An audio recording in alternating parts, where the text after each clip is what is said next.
Yes, madame, we have chocolates from Portugal. Portuguese chocolates. Yes, yes. We only allow Swiss chocolates in this household.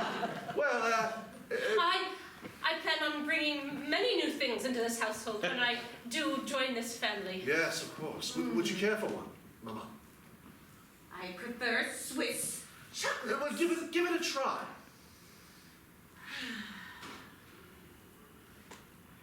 Yes. Yes, try. They contain a special liqueur. The cook! Look, I have come here to deliver some news. I know your beautiful wedding is planned for 3 weeks, but unfortunately there is a little bit of a delay. A delay? You see, the rains have disrupted the beautiful garden that your wedding was... Well, then bring it indoors, Mama, please. No, but I've always wanted a garden wedding. She's always wanted a garden wedding. Well, how long would this delay take? We must ask the gardener, and I am waiting for him to arrive.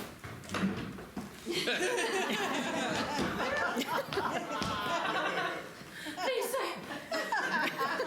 Yes. Have you looked at the garden and let us know when we can have the wedding? 5, now 4, Weeks? 3 months. 3 months? This is absurd! Well, Mama, we honestly cannot wait 3 months for this union to take place. What is the rush? Yes. Pierre. We must wait. The rush is I've never experienced certain things, Mama, and I've been 27 years. And you can wait 3 more months. Can you not keep it in check? I can see it. Me, my dear. Wait. For you, 3 months. Yes, for you, Marie, anything. I will wait, of course. I will now go and leave you to that. I must go too, for I'm afraid if I stay any longer, I may not be able to wait those 3 months. But I must, for I am a lady. I promise. So you see, Claire, that is the current predicament that I now find myself, and I am writing this letter to you specifically for your assistance. I know that you have great influence over Mama, and perhaps you could use that influence to hasten this marriage. For I must be married to Marie as soon as possible. Sincerely, your loving brother, Pierre.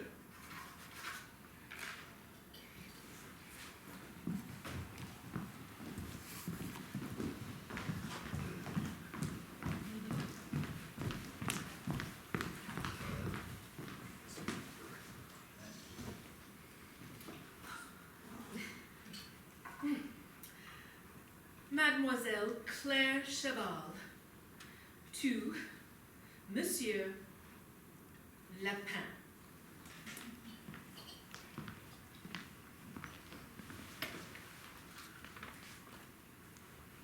My dear Monsieur Lapin, or may I call you Claude? Yes, we have not known each other for many months, but I must tell you about some recent transgressions in the household. You see, my mother has a very discreet interior design taste, and she is battling with my brother about having the front room reorganized for a wedding, which has now been pushed forward. Monsieur, as an interior designer, I ask for your assistance in this matter. I shall share with you some of the more recent issues that have come up as we met most recently to attend a piano recital, my mother, my brother, and I. Oh. Please. Yes, Mother, please. Thank you. Of course. Sister, Thank you. Brother. I hear that this pianist is going to be quite renowned. A wonder kid, no less. Yes, and I must say, Mother, that have you thought about moving the piano slightly for this event? If you'll excuse me, I am Madame Moulin Rouge. I am here. I'm your pianist. Ah, Madame, please, of course.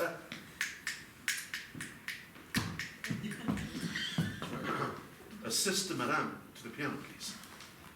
Would it not be better with the piano facing us instead of looking at the rear of the pianist?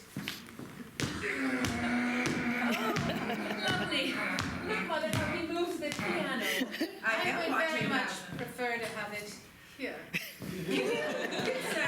Can you move it one more time? Okay, just a little bit this way. Just maybe more. Just turn this way. Right here, please. Brother, Yes. I must say, I would like to have a slight word with you without Mother hearing us. I know she's hard of hearing from her left ear. Mother, look! A bird from the window.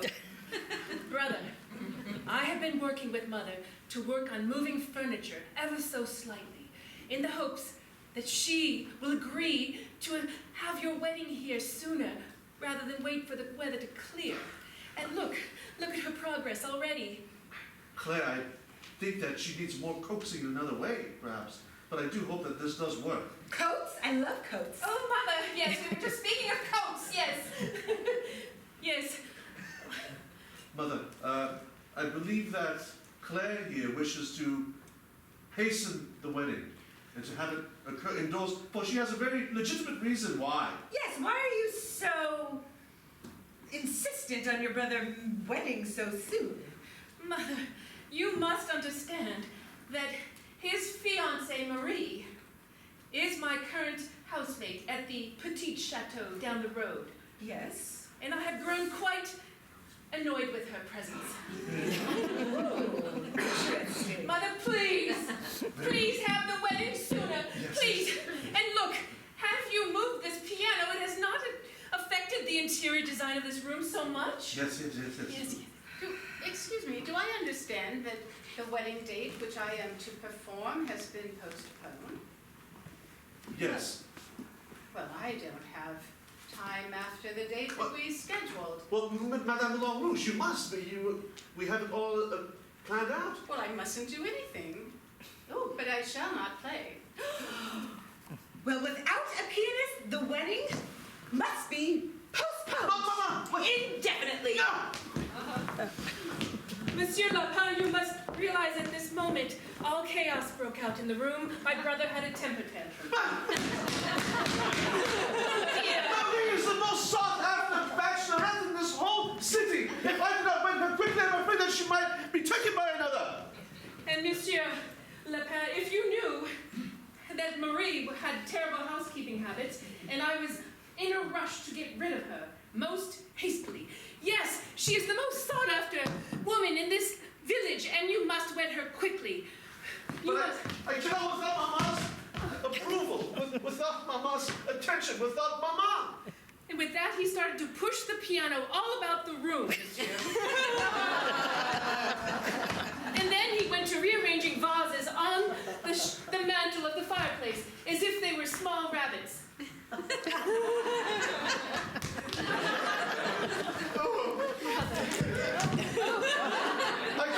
I cannot. Excuse me, but we have a collapsed gardener. Yes, sir. Let me be. I'm sorry, let him be. Claire. I have a wicked idea. But you must promise me that you will not inform anyone else of this. Well, tell me. I'm going to take Marie and elope. We will marry in secret. And of course, Mama will never know, and we will put on a fun facade marriage for her. But I must have her hand, and I promise you, I will. And with that, he walked out of the room, stepped over the dead gardener.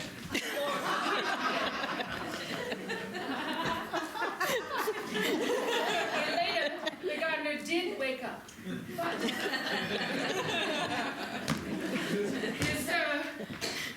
if you understood the gravity of the situation, how much my mother wished to attend the wedding of her son, and how I very much need your help to help her to agree to rearrange the front chambre to allow for a wedding party to attend.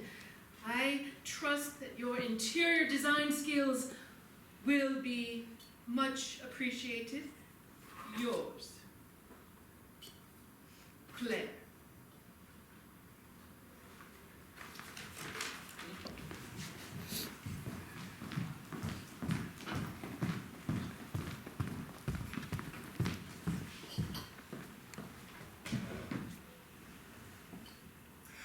Monsieur Le Pen, to the grieving mother of the groom, who always wears red and white.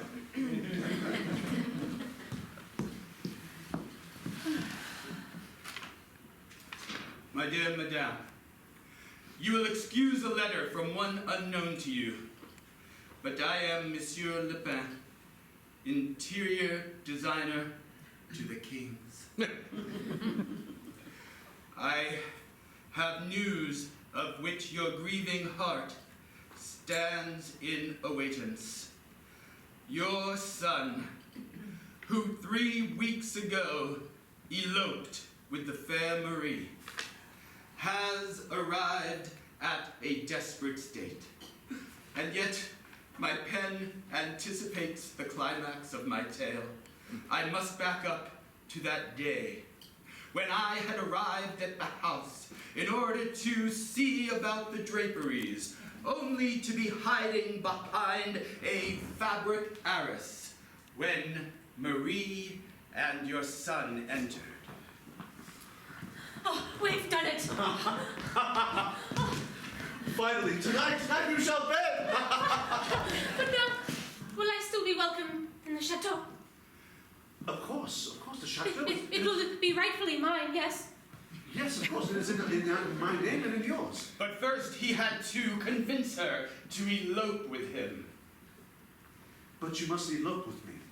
Come with me, Marie. Tonight, this very night, I have a priest ready. I had to pay him quite a lot of money, but... I don't want to start off on the wrong foot with your mother. And yet he persuaded her with gallant poetry. Marie, Mama is not the concern with which you, the beautiful angel, must put upon your own mind. For you see, the milky, flowing gesture of your skin, the way the light glistens from your gaze. That's true. The supple redness of thy lips. How do you know their suppleness? I can tell. And you will know tonight, for we shall wed in secret. They left the chamber. I followed discreetly, holding a panel of fabric in front of me. I followed them all the way to a priest. They chose a secret priest, one who could not be easily traced, because rather than housing in the church, this priest was in the butler's pantry. Your mother is a priest, yes? Yes, yes. Allow me to move the flower bags.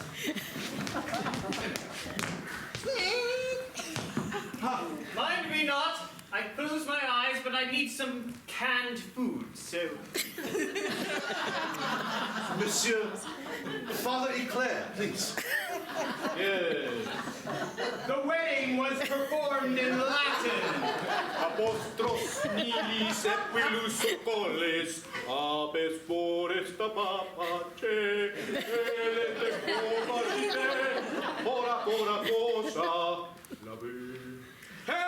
Estitita porque tre, alle trella stelle, occlude, la sona be, ol triste guste.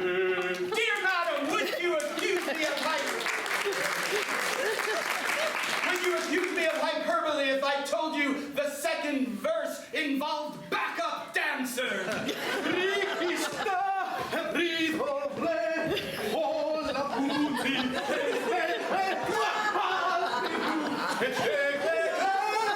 Amen. Amen. I shouldn't have hired a priest. Oh, I shouldn't have hired a priest at the circus, but that's all I could find. Are we man and wife? Should I do it again? No! Yes, you are married. Fast upon their wedding, they secreted away from the butler's pantry. Through the woods, I followed, hiding discreetly behind elm and poplar, until they arrived at the lake, where they boarded a small boat. I hung on to the back and subdued myself beneath the water.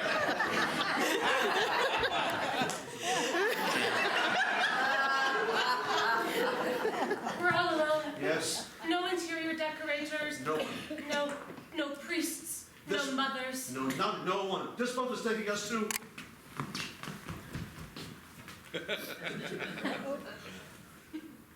the tea shop. The tea shop where? In Portugal. In Portugal, yes. Yes. I could barely hold my breath all the way to Portugal. It will be a 30-hour ride. Too bad that this little boat does not have a bed. It does. It does. Yes. Oh, I see it full out. Oh! I shall plug my ears and close my eyes. 29 hours later, madame. We arrived at the shores of Portugal. They must have been rowing very, very laboriously, for they could barely catch their breath. They left the boat. I snuck behind them as they wend their way through further woods until at last they arrived at a small, ramshackled cabin, which your son seemed to have some familiarity with. This is a tea shop. Yes, They sell tea in this little Portuguese cabin. they do. But it was old and dusty tea.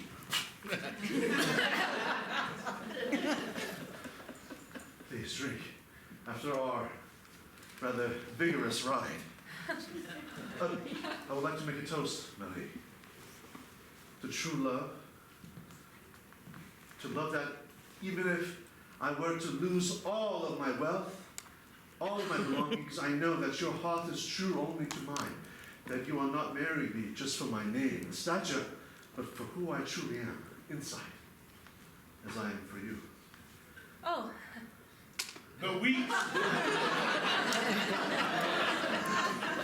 The weeks wore on, madame. Each day I would arrive at the cabin tea shop and poke my little eye through a peephole in order to watch as day by day the tea ran out. so This is the last saucer of tea. are we ready yet to go back to the chateau and present ourselves as man and wife? I'm afraid of Mama. Well, be afraid no longer, because I am the rightful woman of the house now. And yet day by day they labored in penury in this poor hovel.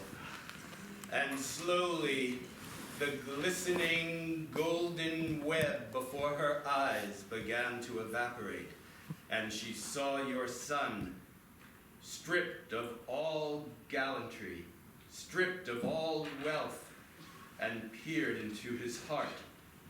Whether she could love him now, madame, I could not tell. You know, I would appreciate if you would close the door before you use the restroom at night. You didn't mind it before. Melanie, I must make a confession. Yes, my heart is still beating for you, but I've lost everything. For there's one thing I did not mention. By leaving,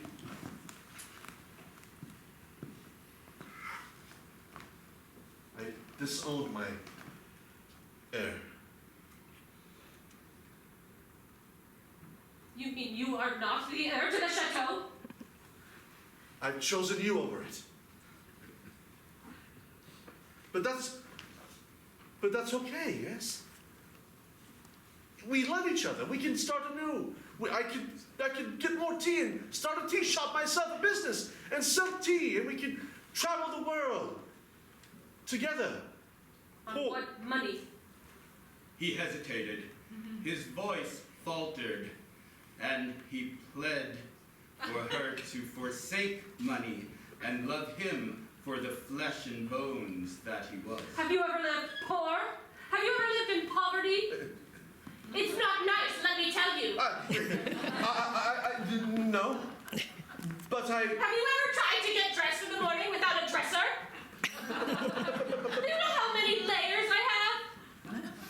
Strip the layers. You don't have to wear these clothes anymore. Knock, knock. Suddenly there came an unexpected knocking at the door. Brother, open the door.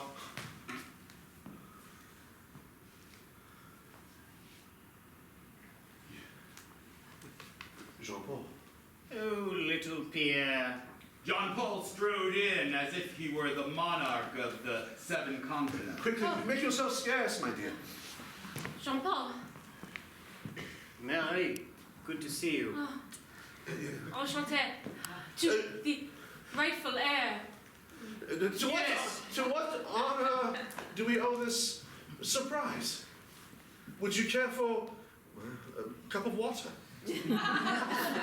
No, I don't drink clear liquids. Pierre, I just wish to pay my respects to you. By renouncing yourself, I now become the heir to our chateau, as I've always dreamed. I congratulate you, Jean-Paul. Now, please, if you may, leave. I've also used our many monetary assets to purchase this land. So, in fact, I own it now, and I quite feel like evicting you, brother. Evict you? You've always been quite the jester. So see to it that your bags are packed. This shall be my Portuguese summer home. Jean-Paul, there's no need for this. I know that I have not been the best brother, and I've been rather cruel to you. You have not been a good brother at all to me. You had mother's favor. You were the eldest. You were to take everything, and what was I? Forgotten. Yes, forgotten. Thank you, Mary. But now, here I stand to gain everything, and I laugh in your direction. And madame, he laughed like a jackal laughs. I learned that in Egypt. Jean-Paul, I greatly apologize for my stature, my being the firstborn. It was not my fault, but know this, that my heart is true for Marie, and now that you have all the wealth, you could perhaps help us. It was then that your golden-haired son cast his wicked eyes on Marie. Perhaps I could help one of you. We shall see. But I can stand no longer being in this hovel, so I shall take my leave. I bid you adieu. I can kill you here! He had a shard of a teacup. Then do it, brother. No. Can you do it? Can you kill your own brother? I myself have longed for death before this moment. Perhaps you would be doing me a kindness.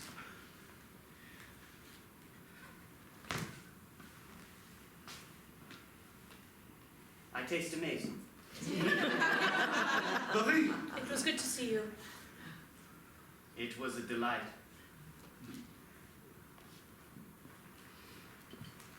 I'm sorry for that. How could you do this to me? You lied. You brought me here under false pretenses. I grew up in poverty, and I do not plan on returning.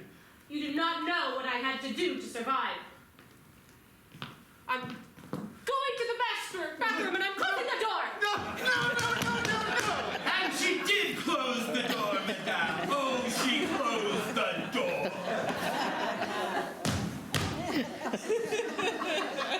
Your son, madame, sank to the ground. And my gentleman's soul prevented me from eavesdropping further. I pray, madame, tend to your family. They are grievously wounded, and I trust you will be large enough to take advice from an unknown interior designer.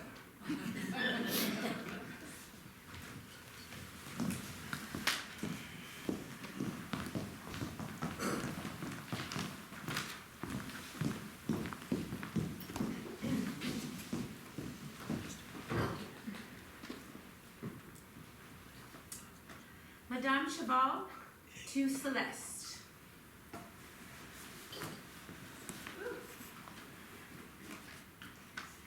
My dearest Celeste, I know it's been quite a long time since our family has had your gracious presence. I remember the days when my boys were young and you were all so close. Pierre and you, I know, shared a bond. I always thought you two would wind up together. The love and the joy that you both had playing in the gardens brought a smile to my face. And you were there for him when his father was ill.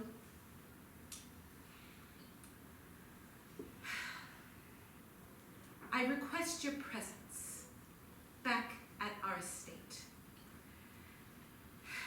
There has been a disruption, a secret marriage, and the two boys are not getting along. I shall describe the incidents of this past week and hope I do see you soon. I was in the really big part of our house. A very exciting cheese rolling contest. And my boys were arguing as usual.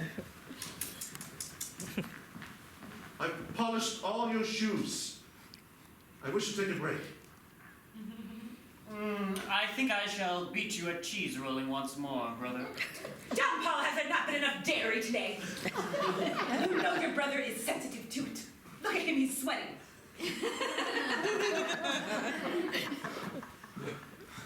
I see it in you, Pierre.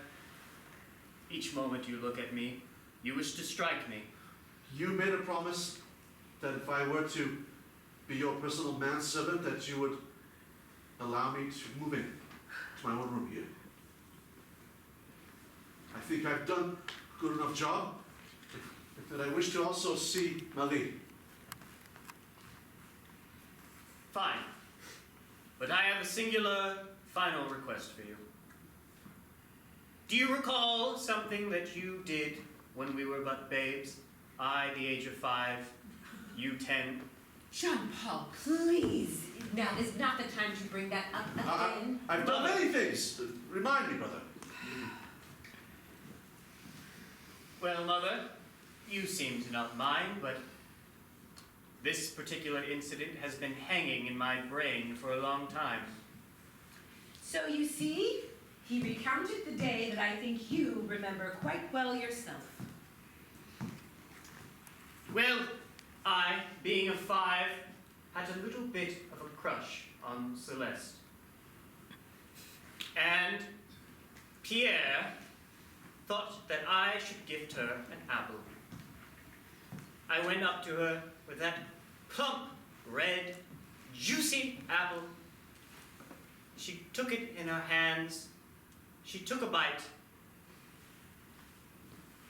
And what, say you, Pierre, had you done to the apple? I filled it with worms. He filled it with worms immediately between her teeth. Yes, we know about the worms, Jean-Paul. She spat and spat until she gave up her lunch all over me. I do realize, Celeste, that you might get nauseous recounting this incident, but I must tell you this was meaningful as I looked at Pierre's face. And so, Pierre, I've prepared a meal for you. Brother, we were both children. It was a mere prank. Big room. Ah, what a fine specimen. Please deliver it. A leech.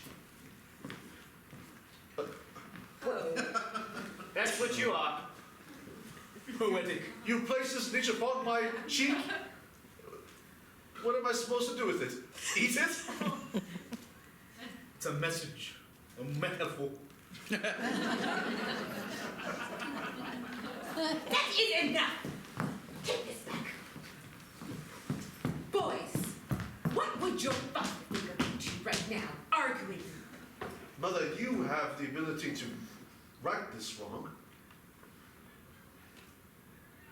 You boys are both grown men, and I request that you handle this like mature men. Well, he's done as I asked. As we all know, that the penitence for a prank is a leech on the cheek. He's done so, and thusly he can move in to the servants' quarters. In fact, how about the butler's pantry? Perfect for you. Marie! Marie, they have allowed me to move back in. Well, very good. You see, Celeste, Marie seemed to be eyeing Jean-Paul more than I expected. What? And I caught Pierre's eyes drop. Pierre, do you look now down to where you live in the butler's pantry? I look down upon this ring upon your hand. This is not the ring with which I have given you. No, I took it to the jeweler's and I added some things to it.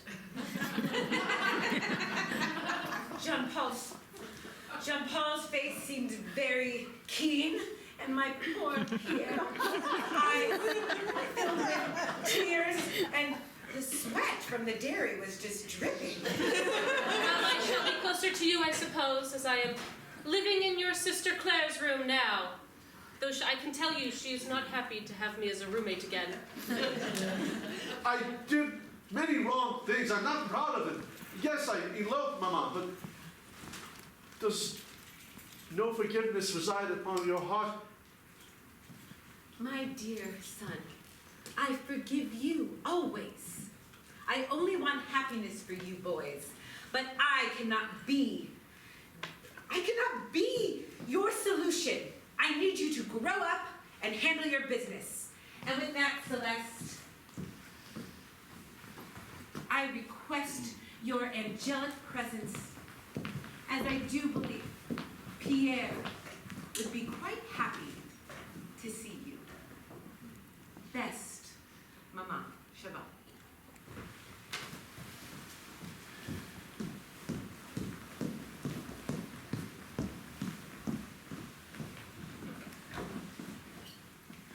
Mademoiselle Celeste to Mademoiselle Claire.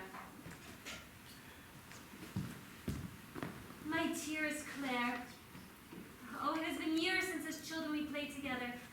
You might find it surprising that I have been spending the past several weeks in your childhood home. I know you do not leave your home much, for you and your brothers are still at odds with one another. But let me clue you into some of the things that have been happening in your home. I arrived and was greeted there by Jean-Paul. He met me in the foyer. Celeste. Jean-Paul. He had an evil gleam in his eye. Sorry. Hello. You're aware of Marie. Yes, I've heard quite the news about her. And quite the news about you too, Jean-Paul. Well, I haven't heard much about you. Well, some might say I'm an angel, some might say I'm a miracle worker. I just say I am Celeste. Yes, it is I who said both of those, the former. He watched me, his eyes circling like a vulture. It sent chills under my spine. And that is when, my dear Claire, your brother came into the room, aghast.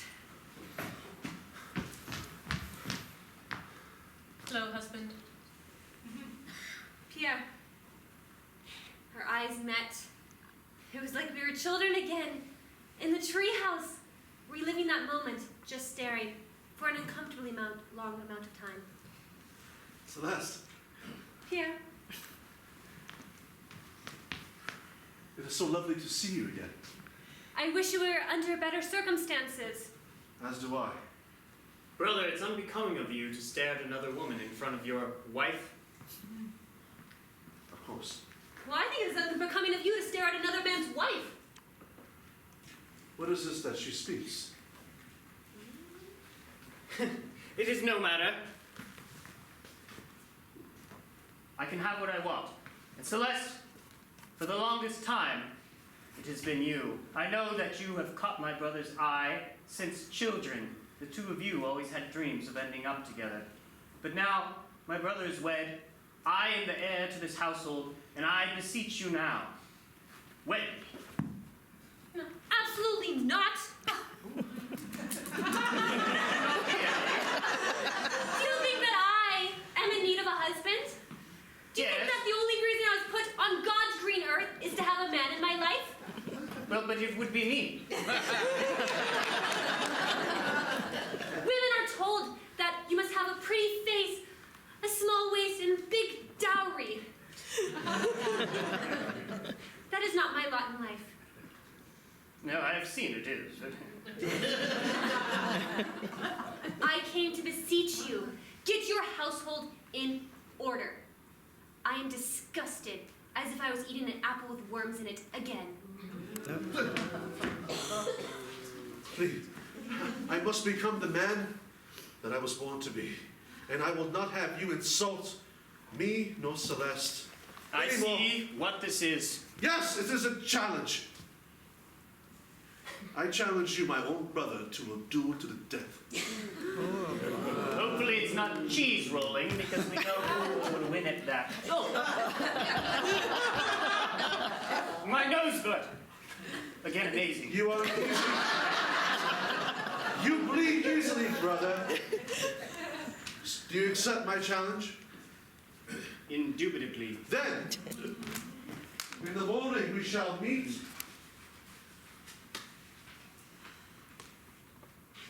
At the tavern. Claire, things are worse than I thought they were. I fear that in my hopes of fixing this, I have made it much, much worse. Love always,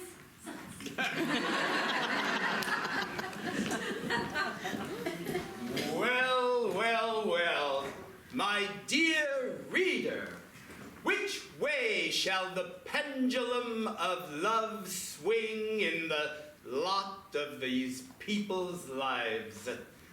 Where shall Marie's heart end up? Will she discover love for the man who robbed her of her dreams of wealth and glory? Or will some other evil twinkling eye and golden-haired wig attempt to steal her away? And will she fall prey? The answer to all of these questions shall be found at the end of this volume. But now, it is only the end of part 1.